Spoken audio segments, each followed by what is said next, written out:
जय श्री महाकाल दोस्तों। तो आज अपन 30 क्वेश्चनों का सेट फिर से तैयार हो चुका है। सेट नंबर 6 है अपना 5,000 क्वेश्चन की सीरीज अपनी, जो C TET M P TET सभी टेट एग्ज़ामों के लिए है। बिल्कुल री टेट जे टेट छत्तीसगढ़ में जो टेट होने वाला है वो, एम पी टेट में होने वाला है वो, सी टेट होने वाला है सितंबर में वो, सभी टेट एग्ज़ामों के लिए सी डी पी का।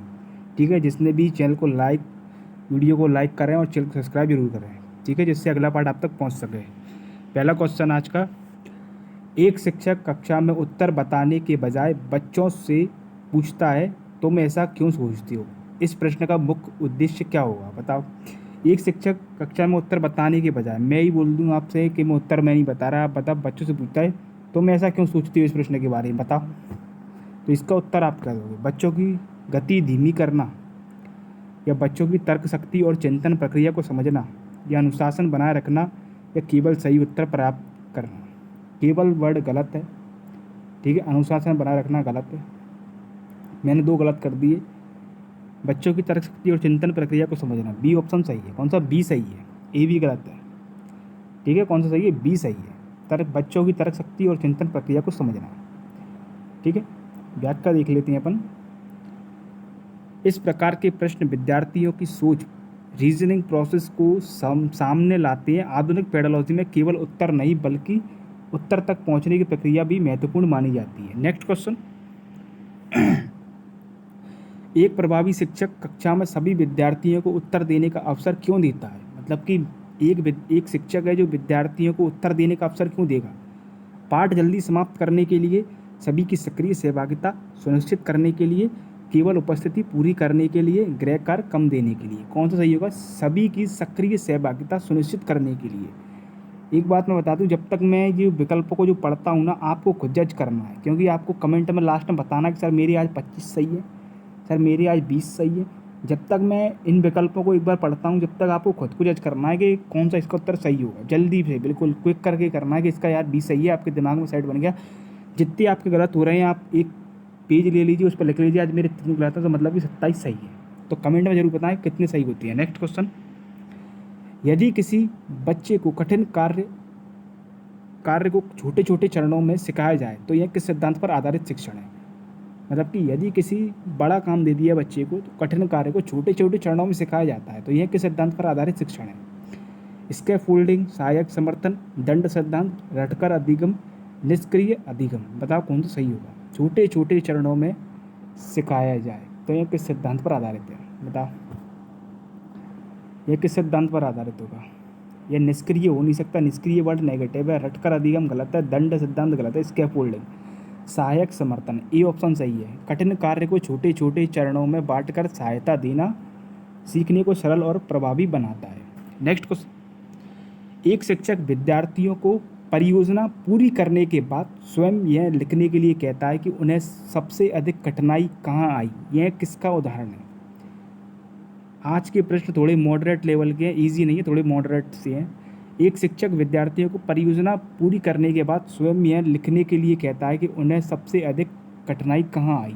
तो यह किस प्रकार का उदाहरण है? प्रतियोगी मूल्यांकन है क्या? समापक मूल्यांकन है? आत्मचिंतन, इसके सेल्फ रिफ्लेक्शन है क्या? दंड है क्या? या प्रतियोगी मूल्यांकन है क्या? बताओ कौन सा इसका उत्तर है? समापक मूल्यांकन, आत्मचिंतन, दंड, प्रतियोगी मूल्यांकन। प्रतियोगी मूल्यांकन नहीं है, गलत है। दंड गलत है, समापक मूल्यांकन नहीं है। बी ऑप्शन सही है, आत्मचिंतन। मतलब कि स्वयं स्वयं की बात होगी, मतलब आपको चिंतन ही करना पड़ेगा स्क्रीमा से। कैसे? स्क्रीमा से। ठीक है, आत्मचिंतन से विद्यार्थी अपनी सीखने की प्रक्रिया का विश्लेषण करते हैं और भविष्य में सुधार कर पाते हैं। नेक्स्ट क्वेश्चन है, कक्षा में किसी अवधारणा को चित्र, मॉडल और गतिविधि के माध्यम में समझाने का मुख्य उद्देश्य क्या होगा? समय व्यतीत करना, विभिन्न सीखने की शैलियों वाले विद्यार्थियों की सहायता करना, केवल मनोरंजन करना, गृह कार्य कम देना। कौन सा सही होगा? विभिन्न सीखने की शैलियों वाले विद्यार्थियों की सहायता करना। ठीक है, बी ऑप्शन सही है। सभी बच्चे एक जैसे नहीं सीखते, विविध शिक्षण सामग्री समझ अधिक गहरी होती है। ठीक है, समय व्यतीत करना गलत हो जाएगा, केवल मनोरंजन गलत हो जाएगा, गृह कार्य कम देना गलत हो जाएगा। नेक्स्ट क्वेश्चन, यदि कोई बच्चा प्रश्न हल करने के लिए नई विधि अपनाता है और सही उत्तर प्राप्त करता है तो शिक्षक को क्या करना चाहिए, मतलब कि प्रश्न हल करने के लिए नई विधि अपनाता है शिक्षक से भी हटके, सही उत्तर प्राप्त कर लेता है तो शिक्षक को क्या करना चाहिए, उसे गलत घोषित करना चाहिए, केवल पुस्तक की विधि स्वीकार करना चाहिए, उसकी विधि का विश्लेषण कर उसे प्रोत्साहित करना चाहिए, उसे दोबारा वही प्रश्न हल कराना चाहिए।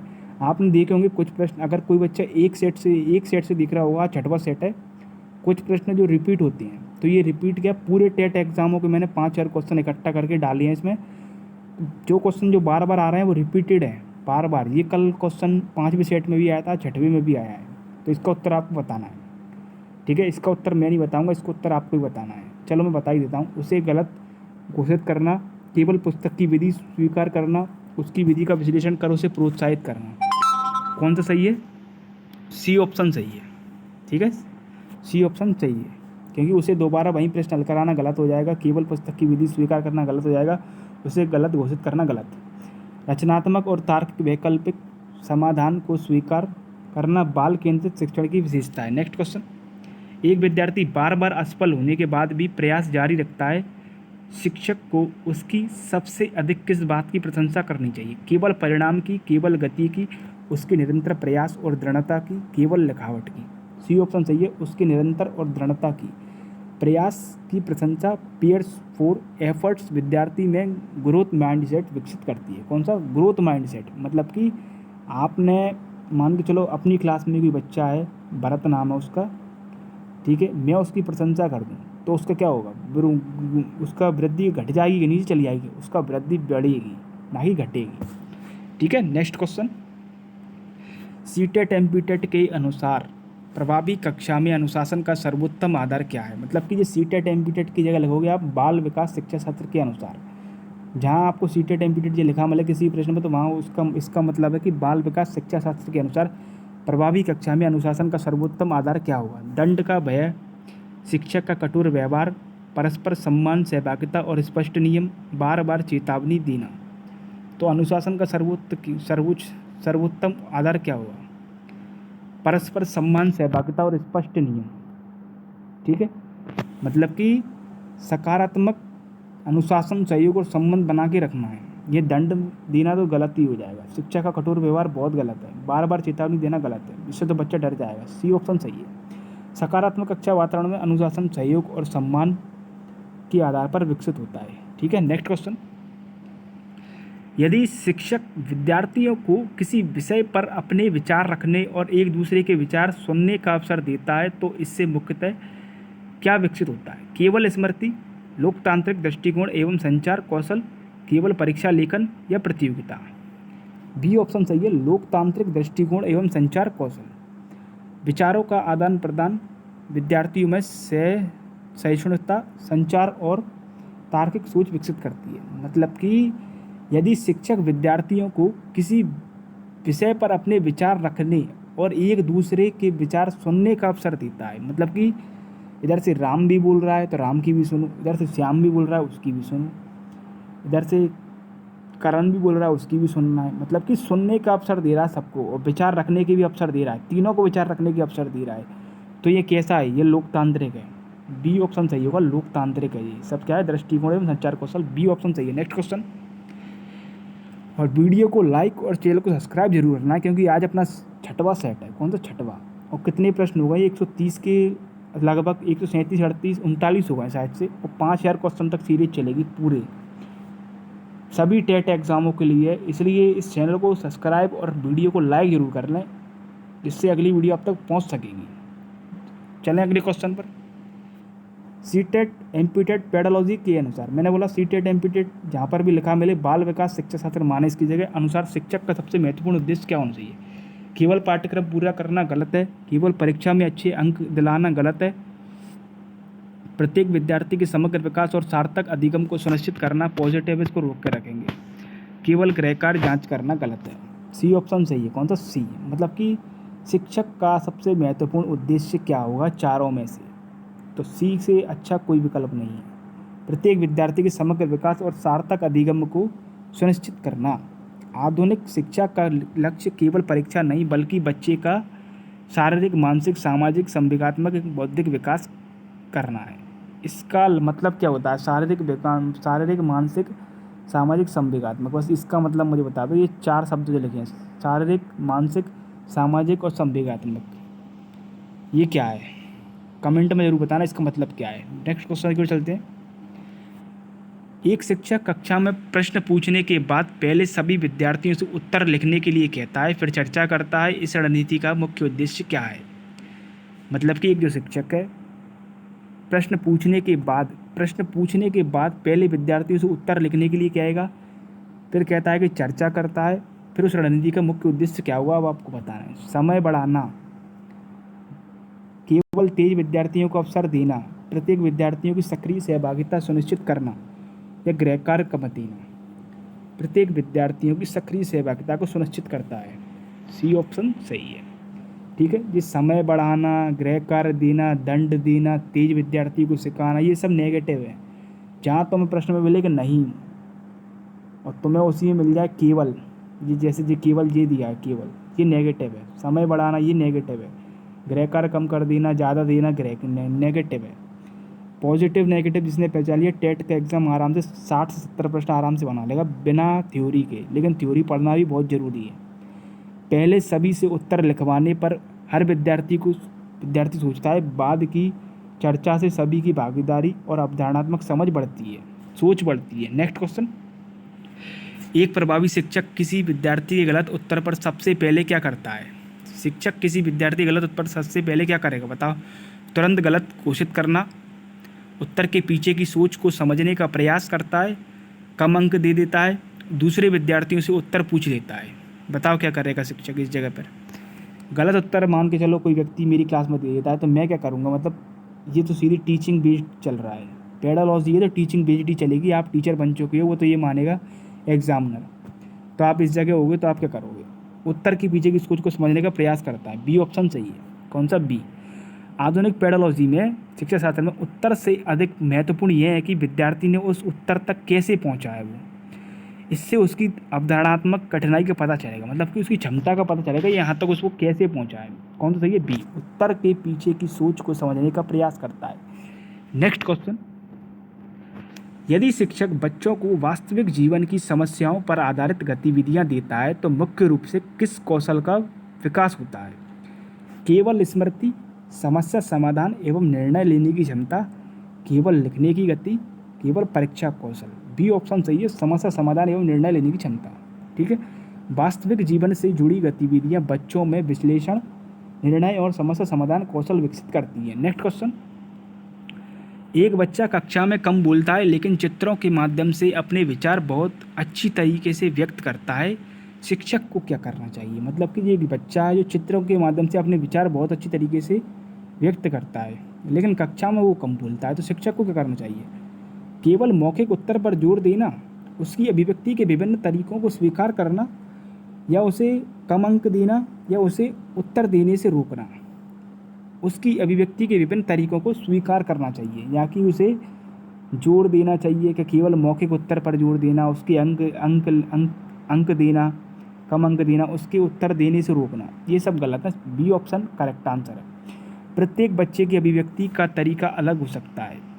हर बच्चे की सोचने की क्षमता अलग होती है, उसका दिमाग अलग होता है। ऐसा नहीं है राम और श्याम सीता सबका दिमाग एक नहीं हो सकता।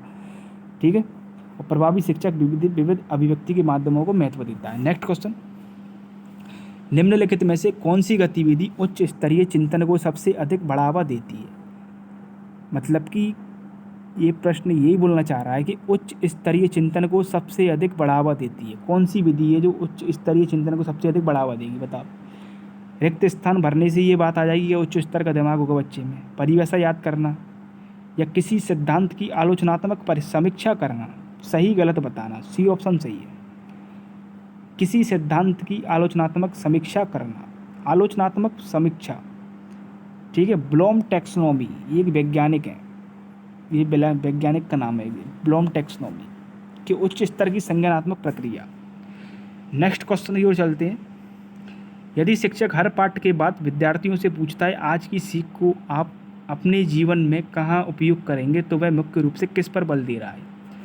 मैं एक मान के चलो आप शिक्षक हो, मैं विद्यार्थी हूँ इस जगह पर, तो आपने मुझसे पूछा, आप शिक्षक हो, मैं विद्यार्थी हूँ, तो आप अपने ये प्रश्न मुझसे करिए, आपने ये प्रश्न सेट करा कि विद्यार्थी से पूछता है, आप मुझसे बोल रहे हो कि आज की सीख को आप अपने जीवन में कहाँ उपयोग करोगे, मुझसे पूछ रहे हो, मैं विद्यार्थी हूँ तो ठीक है। तो वह मुख्य रूप से किस पर बल दे रहा है, ठीक है, किस पर बल दे रहा है, यह रटने पर बल दे रहा है, क्या ज्ञान का अनुप्रयोग एप्लीकेशन फॉर लर्निंग पर, या अनुशासन पर, या प्रतियोगिता पर। ये दे रहा है ज्ञान का अनुप्रयोग पर, ज्ञान का वास्तविक जीवन में उपयोग करना प्रभावी अधिगम का प्रमुख संकेत है। कौन सा प्रमुख संकेत है, ठीक है। नेक्स्ट क्वेश्चन की ओर चलती है। समूह कार्य के दौरान दो विद्यार्थियों में मतभेद हो जाता है। समूह कार्य के दौरान दो विद्यार्थियों में थोड़ा झड़पन झगड़ा हो जाता है, तो मतभेद हो जाता है, तो शिक्षक की सबसे उपयुक्त भूमिका क्या होगी। दोनों को दंड देना, एक विद्यार्थी का पक्ष लेना, या संवाद के माध्यम से समाधान खोजने में सहायता करना, या समूह कार्य समाप्त कर देना। बताओ कौन सा होगा। सी ऑप्शन सही है, संवाद के माध्यम से समाधान खोजने में सहायता करना है, ना कि समूह कार्य समाप्त कर देना है। एक विद्यार्थी का पक्ष लेना, पक्ष किसी विद्यालय में किसी बच्चे का पक्ष नहीं लेना है, पहले सही क्या है गलत क्या है, नेगेटिव पॉजिटिव दोनों देखना है, और न्यूट्रल रहना है खुद को। ये नहीं है कि आपका मान के चलो कोई गर्ल्स टीचर है, ठीक है, अब कोई रहती है स्कूलों में के मान के चलो गर्ल्स टीचर है, तो उसका कोई बच्चा या कोई फेवरेट होगी, मान के चलो ये माई है जो ये टीचर की फेवरेट है, तो इसका पक्ष ले ले, और अगले बच्चे का पक्ष ना ले, या कविता खड़ी है इसका पक्ष ना ले। तो ऐसा नहीं करना है शिक्षक को, यार ये बच्ची क्यूट है इसका पक्ष ले लो, और ये थोड़ा पसंद नहीं है तो इसका पक्ष ना लो, ऐसा नहीं करना है, ठीक है। शिक्षक को ऐसा नहीं करना है, पॉजिटिव और नेगेटिव जब तक ना जान लो तब तक कोई निर्णय भी नहीं लेना है। शिक्षक का कार्य बच्चों में सहयोग, संवाद और संघर्ष समाधान कौशल विकसित करना है, ठीक है। समझ गए, एक लाइन में बता दिया। Next question. एक शिक्षक कक्षा में ऐसे प्रश्न पूछता है जिसके एक से अधिक तार्किक उत्तर हो सकते हैं। यह मुख्यतः किस उद्देश्य से किया जाता है, किससे किया जाता है। केवल परीक्षा कठिन करना, गलत। रचनात्मक एवं आलोचनात्मक चिंतन के विकसित करना, पता नहीं है लेकिन पॉजिटिव है, इसको रोक लेते हैं अभी। समय व्यतीत करना, गलत है, समय व्यतीत नहीं होगा। अनुशासन बनाए रखना, गलत है, अनुशासन की बात ही नहीं हो रही है, बी ऑप्शन सही है। रचनात्मक एवं आलोचनात्मक चिंतन विकसित करना, खुले और बहुविकल्पीय विचार वाले प्रश्न विद्यार्थियों में स्वतंत्र सोच और तार्किक क्षमता का विकास करते हैं, ठीक है। Next question. तो वीडियो को लाइक और चैनल को सब्सक्राइब आपका काम है, जो करना है आपको। सेट नंबर 6 से अपना कमेंट में ज़रूर बताना है, सर आज मेरे 30 की 30 सही है, सर मेरी आज 25 सही है, सर मुझे 26 मिले, सर मुझे 23 सही है आज, ठीक है। तो वीडियो को लाइक और चैनल को सब्सक्राइब जरूर करना है, जिससे अगली क्लास मेरी आप तक पहुंच सकेगी, क्योंकि अपना लंबा संबंध होना चाहिए, क्योंकि 5000 इतना हल्का टारगेट नहीं है। 5000 सीरीज़ की चलाई गई है, अभी अपन 140 के समथिंग है, मतलब अभी तो बहुत क्वेश्चन है। सभी टेट एग्ज़ामों के ऐसा नहीं है कि एक ही एग्ज़ाम टेट का है, सभी टेट एग्ज़ाम जितने भी भारत में टेट एग्ज़ाम होते सभी। Next question. निरंतर एवं समग्र मूल्यांकन CCE, निरंतर एवं समग्र मूल्यांकन को इंग्लिश में बोले CCE शॉर्ट फॉर्म में लिखा है, मुख्य उद्देश्य क्या होगा। केवल अंतिम परिणाम देना, केवल अंक बढ़ाना, सीखने की प्रक्रिया में नियमित सुधार और समग्र विकास का आकलन करना, केवल प्रतिभाशाली विद्यार्थियों की पहचान करना। सी ऑप्शन सही है, सीखने की प्रक्रिया में नियमित सुधार और समग्र विकास का आकलन करना, सी ऑप्शन सही है, ठीक है। CCE का उद्देश्य केवल परीक्षा नहीं बल्कि बच्चे के संपूर्ण विकास और सीखने में निरंतर सुधार करना। Next question. CTET MPTET की आधुनिक पेडालॉजी के अनुसार एक सफल शिक्षक की पहचान क्या होगी। बाल विकास शिक्षा शास्त्र की आधुनिक पेडालॉजी के अनुसार एक सफल शिक्षक की पहचान क्या होती है। मतलब मैं मान के चलो आप लोग सफल शिक्षक हो, तो आपकी पहचान क्या होगी। आप खुद को ही देख लो, इन 4 ऑप्शनों में से कौन सा होगा आपका ऑप्शन। वह पूरी पुस्तक को जल्दी समाप्त कर दे, वही शिक्षक अच्छा होगा क्या। सफल शिक्षक वही होगा केवल बोर्ड पर लिख कर पढ़ाए, बच्चा भी लिख सकता है ये तो। बताओ, वह बच्चों की आवश्यकताओं के अनुसार शिक्षण में परिवर्तन करे और उन्हें सक्रिय रूप से सीखने के अवसर दे, या वह केवल परीक्षा परिणाम पर ही ध्यान दे दे। तो आपने बता दिया होगा, आपका उत्तर सी होना चाहिए मेरे हिसाब से। तो सभी वह बच्चों की आवश्यकताओं के अनुसार शिक्षण में परिवर्तन करे और उन्हें सक्रिय रूप से सीखने के अवसर दे। प्रभावी शिक्षक लचीला होता है, वह बच्चों की रुचि, क्षमता और सीखने की प्रगति के अनुसार अपनी शिक्षण रणनीति बदलता है। नेक्स्ट क्वेश्चन, एक शिक्षक कक्षा में किसी प्रश्न का उत्तर देने से पहले विद्यार्थियों से कहता है कि वे पहले स्वयं सोचें, फिर जोड़ी बनाकर चर्चा करें और अंत में पूरी कक्षा के सामने उत्तर प्रस्तुत करें। यह किस शिक्षण रणनीति का उदाहरण है? आज का सेट बहुत मॉडरेट लेवल का है, ईजी नहीं है। एक शिक्षक कक्षा में किसी प्रश्न का उत्तर देने से पहले विद्यार्थियों से कहता है पहले स्वयं सोचें, फिर जोड़ी बनाकर चर्चा करें और अंत में पूरी कक्षा के सामने उत्तर भी प्रस्तुत करना है। मतलब कि पूरा दिमाग का, कॉग्निटिव का इस्तेमाल करना है, स्क्रीमा का पूरा। तो यह क्या व्याख्यान विधि हो जाएगी क्या, या थिंक पेयर शेयर हो जाएगा, या रटकर अधिगम, या प्रदर्शन विधि? ऑप्शन से पकड़ सकते हो आप। लैंग्वेज टफ दी है, लेकिन कोई बच्चा जिसने ऑप्शन को पकड़ लिया वो 1 सेकंड पर टिक कर लेगा इसको। थिंक पेयर शेयर, सोचना, पेयर बनाना और बात को शेयर करना। ठीक है, थिंक पेयर शेयर विद्यार्थियों में चिंतन, सहयोग और आत्मविश्वास विकसित करने की प्रभावी रणनीति है। नेक्स्ट क्वेश्चन, एक शिक्षक बच्चों को उत्तर बताने के बजाय उपयुक्त प्रश्न पूछकर सही निष्कर्ष तक पहुंचने में सहायता करता है। यह किस प्रकार का शिक्षण है? शिक्षक केंद्रित शिक्षण, खोज परक, इंक्वायरी बेस्ड शिक्षण, रटकर अधिगम, निष्क्रिय अधिगम। निष्क्रिय मैंने बोला गलत, रटकर अधिगम गलत, शिक्षक केंद्रित शिक्षण गलत, सब गलत। बी ऑप्शन सही है। कौन सा? B option correct answer, B option सही है। ठीक है, इंक्वायरी बेस्ड लर्निंग में शिक्षक मार्गदर्शक होता है और विद्यार्थी स्वयं खोजकर सीखते हैं, खोजकर सीखती है। नेक्स्ट क्वेश्चन है, कक्षा में बच्चों को अलग अलग प्रकार की गतिविधियां देना मुख्यतः किस सिद्धांत पर आधारित है? सभी बच्चे समान होते हैं, व्यक्तिगत भिन्नता को सम्मान, दंड सिद्धांत, या प्रतियोगिता? बताओ कौन सा उत्तर सही होगा। जब तक मैं 4 विकल्पों को पढ़ा करूं, जब तक आपकी निगाहें ABCD पे होनी चाहिए। प्रश्न मेरा सुना जैसे ही सीधे ABCD भी आपकी निगाह रखो, कौन सा सही होगा। और एक पेज लो, कितने गलत हैं? 4 गलत हैं। सर आज मेरे 26 सही है, कमेंट में बताएं कि सर आज मेरे 26 सही है। ठीक है, तो कक्षा में बच्चों को अलग अलग प्रकार की गतिविधियां देना मुख्यतः किस सिद्धांत पर आधारित है? सभी बच्चे समान होते हैं क्या? बताओ। व्यक्तिगत भिन्नताओं का सम्मान, बी ऑप्शन सही है। गतिविधियाँ देना मुख्यतः किस सिद्धांत पर आता है? अलग अलग व्यक्तिगत भिन्नता। जो पकड़ना चाहेगा यहीं से पकड़ लिया होगा जिसने बच्चे ने। अलग अलग का मतलब होता है व्यक्तिगत, पर्सनैलिटी। राम की पर्सनैलिटी अलग है, मेरी पर्सनैलिटी अलग है, आप लोगों की पर्सनैलिटी अलग है, सबकी पर्सनैलिटी अलग अलग होती है। जुड़वा बच्चा भी होगा तो उसकी पर्सनैलिटी भी अलग होगी, उसके आनुवंशिकता भी गुण भी अलग थोड़े होंगे। ठीक है, हर बच्चे की सीखने की गति, रुचि और क्षमता अलग होती है, इसलिए गतिविधियां भी विविध होनी चाहिए। नेक्स्ट क्वेश्चन,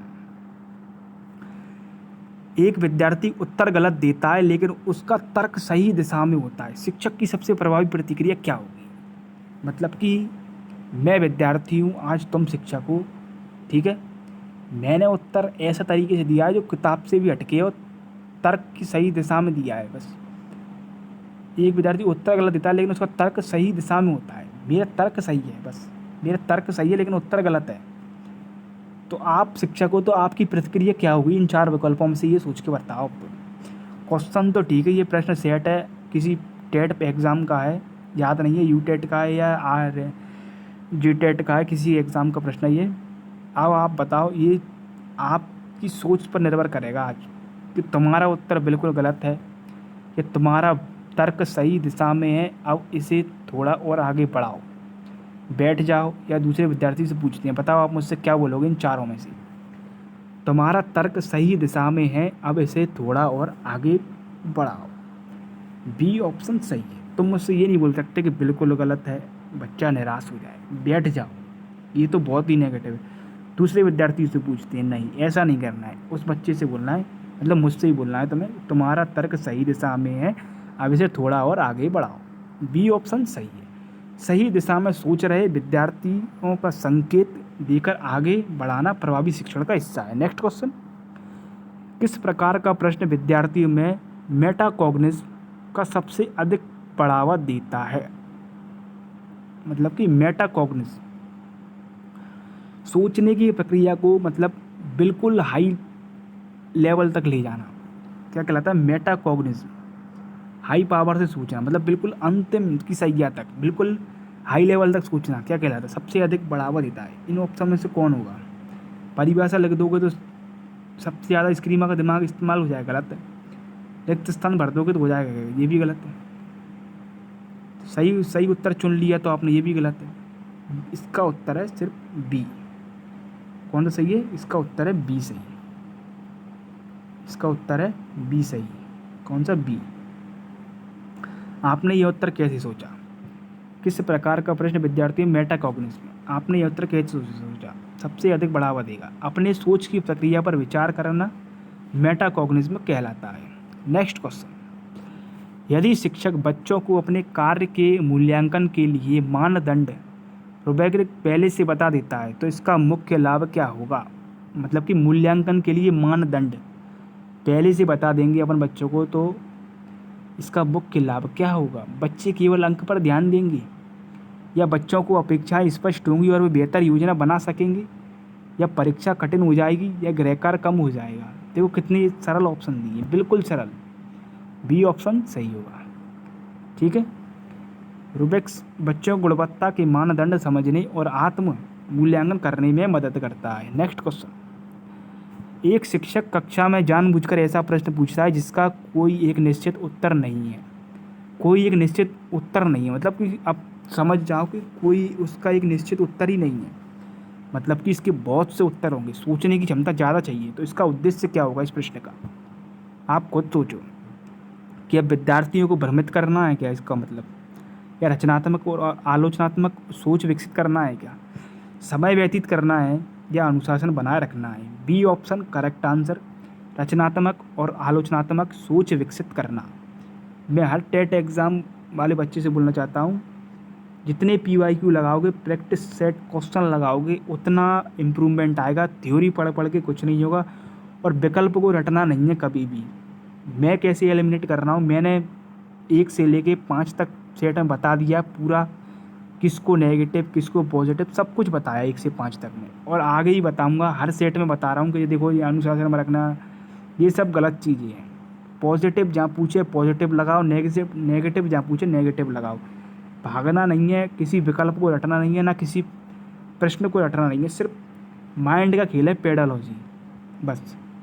तो कौन सा सही है? बी, रचनात्मक और आलोचनात्मक। आपको भी इसी चीज़ का इस्तेमाल करना है, रचनात्मक और आलोचनात्मक चिंतन। दिमाग पर जोर डालना है, सिर्फ प्रैक्टिस करो क्वेश्चनों की। अभी तक अपने कितने 157 क्वेश्चन हो गए, 60 तक जाएंगे, क्लास खत्म हो जाएगी, फिर नेक्स्ट दिन 60 क्वेश्चन हर दिन मिलेंगे। चैनल को सब्सक्राइब जरूर कर लें और वीडियो को लाइक जरूर कर लें, आपका क्लास आपके पास पहुंचेगा। खुले प्रश्न विद्यार्थियों को अनेक दृष्टिकोणों से सोचने और अपने विचारों को तर्क सहित प्रस्तुत करने के लिए प्रेरित करती है। नेक्स्ट क्वेश्चन 158, प्रभावी अधिगम के लिए प्रतिपुष्टि फीडबैक कब दी जानी चाहिए? केवल वार्षिक परीक्षा के बाद, या केवल परिणाम घोषित होने पर, या सीखने की प्रक्रिया के दौरान समय पर, या केवल गति होने पर ही? सीखने की प्रक्रिया के दौरान समय पर। केवल वर्ड नेगेटिव है, तीनों को काट दो एक ही बार में। मान के चलो अगर यहाँ 3 पॉजिटिव वर्ड, 3 पॉजिटिव होते विकल्प, एक में नेगेटिव मैं ये रख देता इनने केवल, तो उत्तर में अगर मैं इसमें यही नहीं डाल देता ना किसी भी प्रश्न में, तो आपको घबराना नहीं है। नेगेटिव पूछा है तो नेगेटिव पे टिक मारना है, ऐसे। ये नहीं है कि पॉजिटिव पे टिक मार दिए, ऐसे नहीं करना है, ठीक है। तो उत्तर कौन सा सही है इसका? सीखने की प्रक्रिया को समय पर, सी ऑप्शन सही है। कौन सा?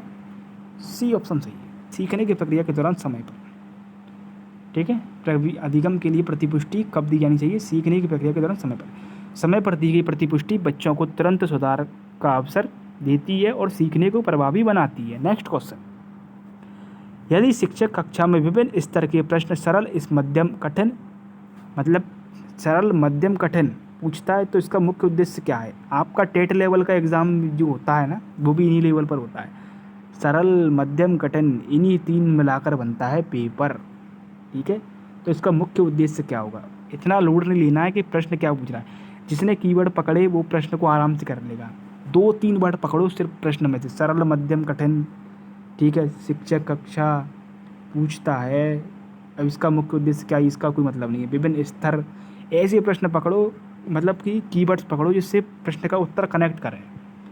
और ऑप्शन को एलिमिनेट करना आना चाहिए आराम से, कि यार ये तो हो ही नहीं सकता, ये तो केवल लिखा है, जैसे ये लिखा है केवल, हटा दो इसको यहीं से, लो, ठीक है। पाठ्यक्रम जल्दी समाप्त करना, पाठ्यक्रम की बात ही नहीं हो रही है तो कैसे हो जाएगा। सरल, मध्यम, कठिन की बात हो रही है, तो केवल तेज विद्यार्थी, केवल तो और नेगेटिव है। विभिन्न क्षमताओं स्तर के विद्यार्थियों की सीखने की आवश्यकताओं को पूरा करना, बी ऑप्शन करेक्ट। इस तरीके से करना है क्वेश्चन को हल, ठीक है। विभिन्न कठिनाई स्तर के प्रश्न सभी विद्यार्थियों को उनकी क्षमता के अनुसार सीखने का अवसर देती है। Next question, CTET MPTET pedology के अनुसार सबसे प्रभावी शिक्षक वह है जो 160 क्वेश्चन चल रहा है अपना, और आज का लास्ट क्वेश्चन है, केवल विषय का विशेषज्ञ हो, केवल अनुशासन बनाए रखे, विषय ज्ञान के साथ साथ बच्चों के सीखने की प्रक्रिया को भी समझे, केवल परीक्षा परिणाम पर ध्यान दे। सी ऑप्शन सही। केवल वर्ड नेगेटिव, तीनों को गलत कर दूंगा मैं एक ही बार में, ए बी डी। विषय ज्ञान के साथ साथ बच्चों को सीखने की प्रक्रिया को भी समझे। एक प्रभावी शिक्षक को विषय ज्ञान के साथ बाल विकास, अधिगम, प्रेरणा, मूल्यांकन और शिक्षण विधियों की भी गहरी समझ होनी चाहिए, ठीक है। तो आज की क्लास को अपन यहीं समाप्त करते हैं, ठीक है। आपको बताना जरूर है कमेंट में, सर आज मेरे 20 सही हैं, सर मेरे 30 सही हैं। बहुत से बच्चे 30 भी बना लेंगे इसमें आराम से, ऐसा नहीं है कि कोई बड़ा है 30 बना लोगे आराम से। बस पॉजिटिव माइंडसेट से बैठना है कि आराम से हल करने हैं, ऐसा नहीं है भागा दौड़ी नहीं बचानी है, ठीक है। और वीडियो को लाइक, चैनल को सब्सक्राइब जरूर कर लें जिससे अगला पार्ट आप तक पहुंच सकेगा, ठीक है। मिलते हैं अगली क्लास में। जय श्री महाकाल।